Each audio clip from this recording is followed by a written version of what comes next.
Les animaux apprennent à chasser et à se procurer de la nourriture en observant leurs semblables.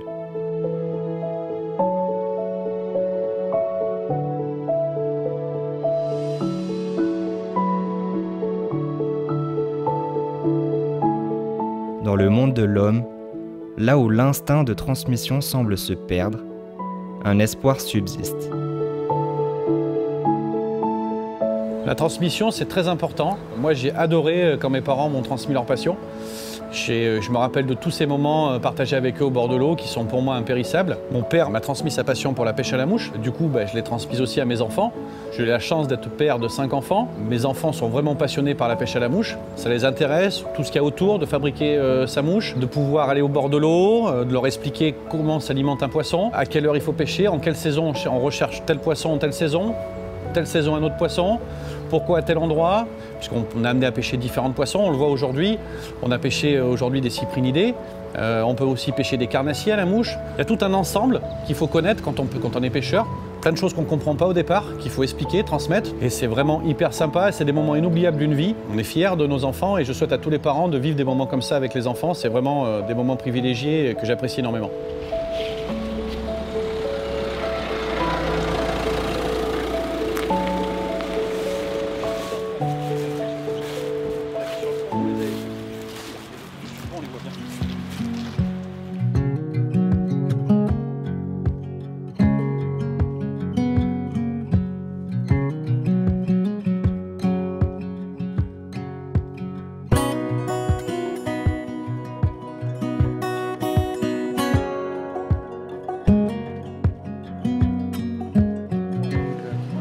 De truc là.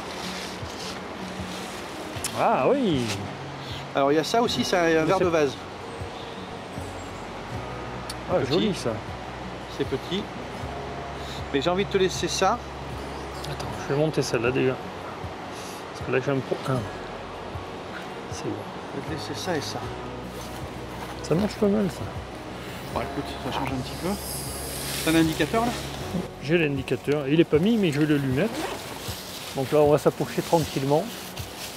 Comme on les a repérés tout à l'heure quand on était sur le pont, on les a situés, donc on va essayer d'aller en attraper un ou deux, voire plus éventuellement. Donc on les a repérés, ils étaient par là-bas. Donc on va rentrer gentiment dans l'eau, se mettre en position, juste là devant la pile du pont, lancer amont et surveiller ton indicateur et si ça coule, ferrage instantanément. Ouais.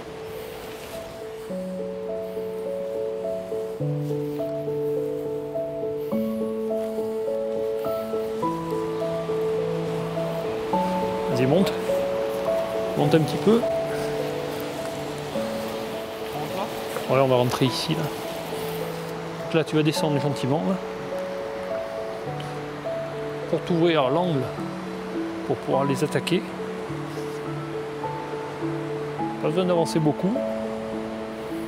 Donc là l'idée ça va être de lancer ta nymphe 3/4 avant.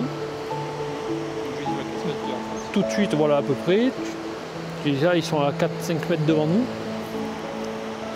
Surveiller ton indicateur et garder ta soie le plus tendu possible pour pouvoir ferrer instantanément. Vas-y, mets-toi en place.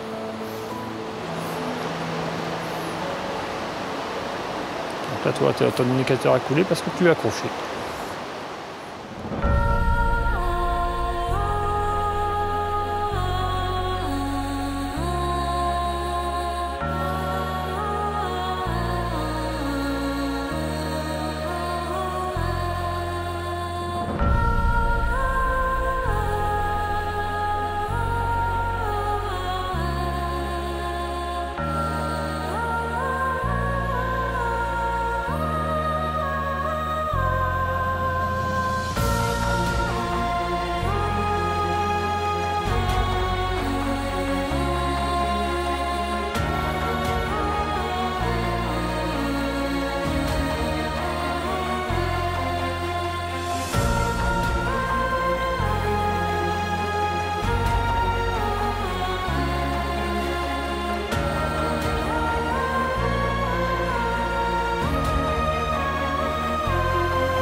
Nouvelle espèce de poisson pour toi, c'est un haut-tu.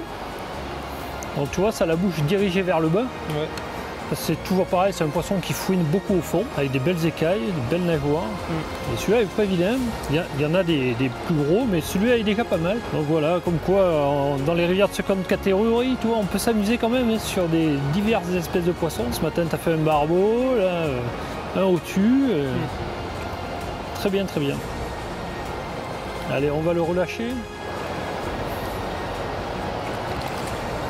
Lui, par contre, voilà, il demande pas à toi. Non. Il lui tardait de repartir tranquillement. Hein. C'est bon. Ah, il est reparti vite là.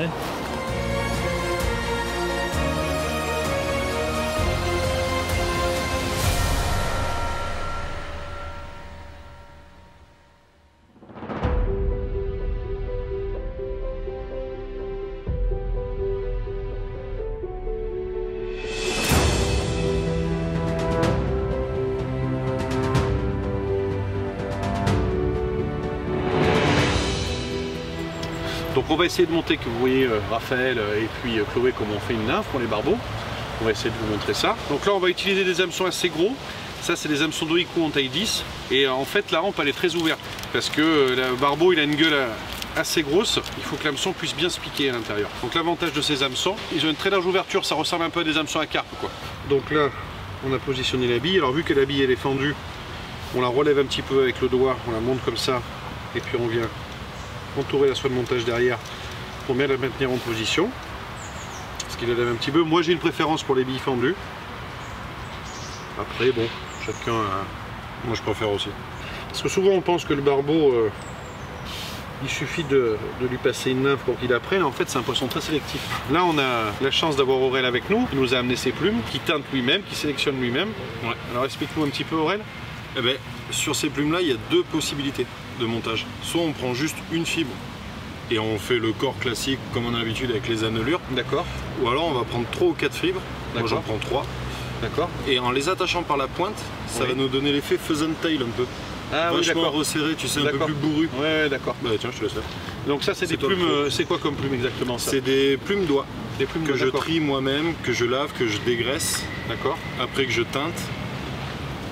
Et que je coupe et que j'emballe. Ouais, alors il y a toutes tes couleurs. Ouais. Et donc celle-ci là, donc c'est la. C'est le chocolat. C'est le chocolat là. Alors la bille c'est orange, c'est pas orange vif non plus, hein. C'est orange métallique là. Et c'est pas mal du tout cet orange métallique. Bon là je renroule un petit peu devant. Alors, ce qu'on va faire après, c'est on va mettre un petit peu de soit de CDC ou de dubbing derrière la bille. Toujours pareil pour essayer de donner un petit peu de vie à la mouche lorsqu'elle est dans l'eau quoi. En fait c'est du fil en deux parties. Donc l'avantage c'est qu'il est très facile à fendre. Comme ça on emprisonne le dubbing entre les deux fils. Pareil, on va pas trop en mettre hein, parce que on a toujours tendance à trop en mettre au début. Toujours. On va faire un petit thorax à cette nymphe. Et voilà. Petite nymphe à barbeau avec un hameçon très fort de fer à la rampe très ouverte.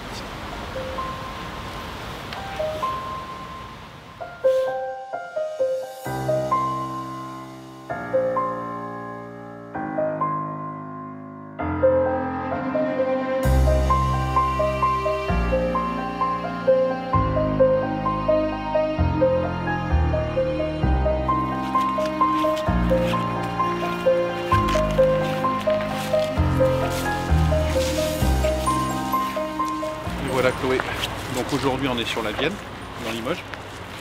On va essayer de te faire battre ton record. C'est pas ton record, tu te rappelles lequel c'était ton record pour l'instant? La carpe chez Pascal. Les carpes à Pascal. Ouais. Donc là on va venir pêcher une nouvelle espèce ensemble. On va essayer de pêcher le barbeau. Oui. Là on est sur un poste dans Limoges où il y a des très gros poissons.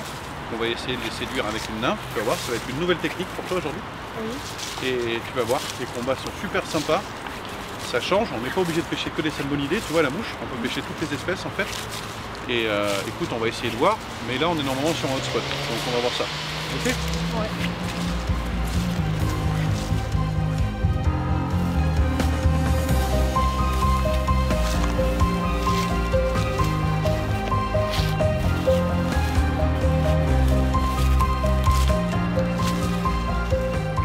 Quand quand on est dans les endroits pêchés comme ça, les poissons ils ont toujours tendance à aller se mettre où les pêcheurs ont du mal à aller, tu vois. D'habitude on pêche en sèche, donc tu as le visu de la mouche sèche qui dérive sur l'eau.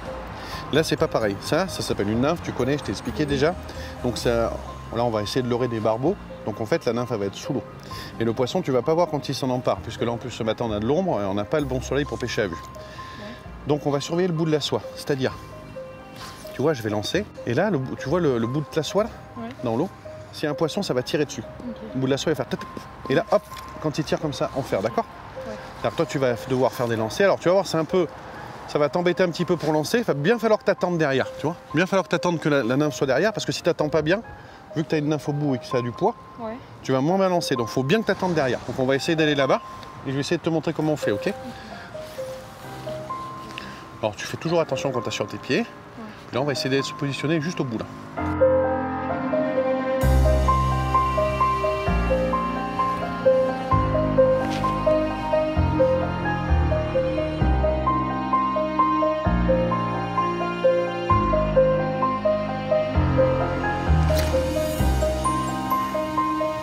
Tiens, je la soie.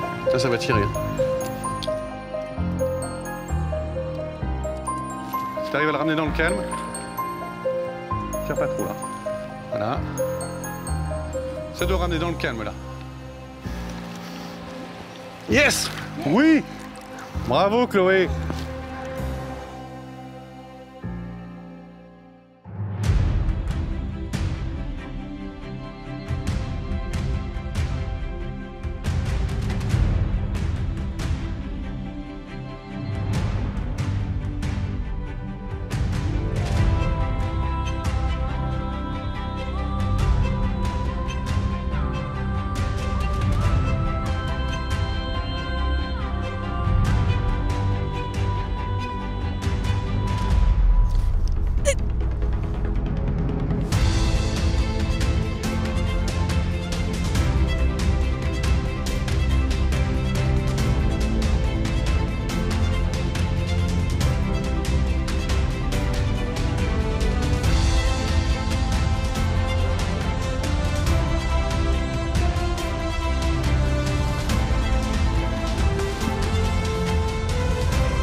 Alors Chloé, et là, J'en peux plus. J'ai plus de main. Bon, ma Chloé, Oui. ce combat de fou qui t'a fait. Ah, je te jure, j'ai plus de bras là. J'ai trop mal au bras. Ah, ouais. Et là, pour le coup, c'est The Steak. Hein. Mais par contre, j'ai soufflé quand il est arrivé dans l'épisode. T'as eu mal au bras? Oui. T'as stressé tout le combat là, non? Oui, mais en vrai, je m'en fous. Je voulais juste le ramener. Et maintenant que tu le vois, tu penses quoi? Il est énorme. T'es contente? Bah oui. Bon, ben super barbeau de pris par Chloé sur la Vienne, en nymphe. Oui. Vraiment, c'est un poisson, ça fait partie des poissons trophées déjà. Après, ça peut venir encore plus gros, mais là, on est quand même vraiment sur un poisson trophée. Bravo Chloé. Merci. Il est trop beau. Là, je suis fière de moi. C'est joli comme poisson, hein, Chloé? Ouais. Oh, les couleurs. Mais en vrai, je préfère cette couleur que la couleur de l'autre tout à l'heure, même s'il était très beau. Parce qu'il t'a fait un meilleur combat aussi. Ouais, non, mais la couleur, elle est. Le combat, t'as vu, c'est intense quand même. Hein. Ah ouais. J'ai cru que j'allais pas le ramener. Hein. T'as vu au ferrage, on a ferré beaucoup les pierres et à un moment, t'as vu, ça tire au fer et en fait, vu que la nymphe elle est au fond, c'est pas toujours des poissons. T'as vu, on fait des fois des rochers. Quoi. Mais c'est mieux de ferrer tout de suite que de ferrer. Oui, et t'as de vu, pas... normalement, c'est un poisson. Quoi. T'as vu, c'est sympa. Hein Là, en fait, c'est une pêche d'été puisque cet été, les niveaux sont très bas. Pour les salmonidés, c'est compliqué puisque les températures sont montées énormément. On a perdu beaucoup d'eau dans les rivières, donc on se rabat sur d'autres espèces, nous les pêcheurs à la mouche, comme le barbeau, le chevenne, la carpe. d'autres poissons également, hein, la perche et j'en oublie, le brochet. Ça permet de continuer à pêcher et également de passer des super moments comme Chloé, là, voilà, un moment plein d'émotions, un combat intense. En fait, ça met de l'adrénaline ces gros poissons puisqu'on voit le poisson, l'adrénaline elle monte, le combat a duré peut-être un quart d'heure ou 20 minutes. La finalité de le mettre à l'épuisette, là ça a bien marché. Donc voilà, c'est une satisfaction et ça procure finalement autant d'émotions que si on pêchait un ombre ou une truite. Hein. Donc le pêcheur à la mouche s'adapte au changement climatique. Malheureusement, il n'a pas bien le choix. Et il y a d'autres espèces à pêcher, la pêche n'est pas finie, hein. On peut encore pêcher, il n'y a pas de souci. Bravo Chloé. Merci.